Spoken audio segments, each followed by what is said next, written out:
Voilà qui ressemble à un coup politique. Ce ne serait pas le premier du leader chiite irakien Moqtada Sadr.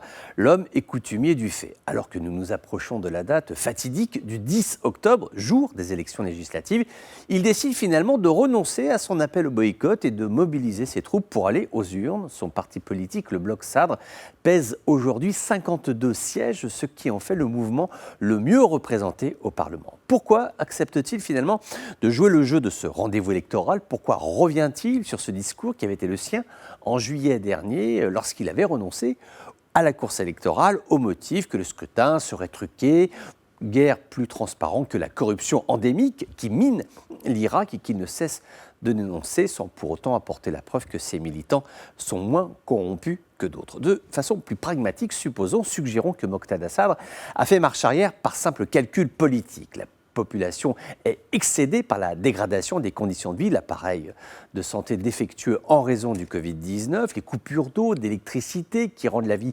insupportable, la dégradation du système éducatif toujours plus pauvre, toujours plus délaissé, alors qu'au même moment, le prix des inscriptions dans les écoles privées explose. La colère des grandes manifestations de 2019-2020 ne s'est toujours pas essoufflée. Il y a toujours des mouvements sporadiques. Ici, dans un village reculé de tout, les habitants brûlent des pneus, bloquent la route parce qu'ils n'ont plus d'eau depuis des semaines. Parfois, ce sont les employés d'une usine qui travaillent dur et qui ne sont plus payés. Et cela, c'est tous les jours. Si on ajoute la persistance de l'insécurité en raison du groupe État islamique et du règne des milices pro-iraniennes, un mouvement sadriste persistant dans sa posture de boycott se serait coupé des préoccupations de l'électorat et aurait risqué de perdre ce qui fait sa force politique aujourd'hui.